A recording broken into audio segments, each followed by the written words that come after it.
everyone, welcome to our comics. We're here at the movie premiere for The Conjuring, The Devil Made Me Do It.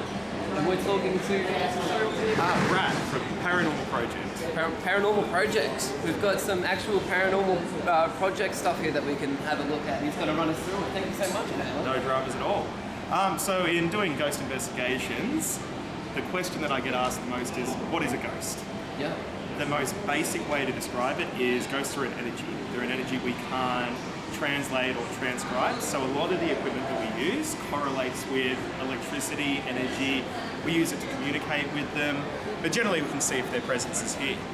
So the first thing we use is a pretty standard Kinect camera for an Xbox 360. It's pretty much the same thing you get on those Kinect consoles where you can do the movements. The software that I've got running through it pretty much breaks it down so that you can see stick figures, skeletal figures when it's mapping out. Yeah. So we can see someone moving around there, and usually we use this in an investigation where there might be activity. And this will pick up on figures that it might not necessarily see with the human eye, so we're relying on the camera from that to pick up what's there. Yeah. So yes, as you can see, someone moves there. Oh, someone's having some fun there. But in any case, this is something that we don't necessarily rely on all the time, but it's just a good indication if something is around. That's awesome. The second piece of equipment, I'll just use this one.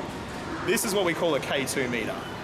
Pretty standard equipment for a ghost hunter, and this basically picks up on electromagnetism that's around us. So we can use this to communicate. We can ask it to go to the red, for example, if we want a yes or no response from something. So we do use this to pick up on natural elements as well, say bad wiring or big electrical outboxes that might have a big output. So we use this to pretty much see if it's natural, or in the case that it's not, we can use it. Yeah. The next piece of equipment we've got is a little thing called an ovulus. So what this does is it picks up on the same electromagnetic frequency as what the K2 meter does, but instead of flashing up as lights, it comes up as a creepy, it's probably a bit hard to hear in here, Yeah, but it's got a sound. creepy Stephen Hawking-esque voice there that it pretty much spits out words. It's got 4,000 words programmed into it. So if there's a spirit around that wants to say a certain word, this will translate it out and say the word. Oh, wow. We also do some other basic stuff as well. This is going back to the basics for ghost hunters, but we try to be aware of temperature changes and things like that. So we just use a standard thermometer gun, which will tell us if there's a cold spot or a hot spot, which can be a sign of a spirit. And we also have this other fancy one, if it works. There we go. So this one picks up on the temperature as well. It's called a melmeter, and it also picks up on the electromagnetism, just like the K2 does, but it's in a more raw numeric form, I suppose. But I guess the most reliable piece of equipment that we do use, which is not here, which is good, the voice recorder. Here we go. We just use a standard voice recorder. So this is just something that when we're wanting to communicate with a spirit, we go into a room, we start recording, we'll ask questions, and this will pick up on things that the human ear can't perceive. Yeah. When we play it back, we've had a lot of success for this. This is pretty much what most ghost hunters would say is the quintessential piece of equipment to have above anything else. This is the more tried and true. Even for The Conjuring, Ed and Lorraine Warren heavily rely on recorded data and footage.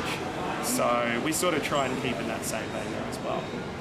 And how did you get into ghost hunting? About 18 years ago, myself and the other co-founder who's here tonight, we just decided one night we're going to take a drive out to the cemetery. We'd heard about some haunted places around the Gold Coast where we live.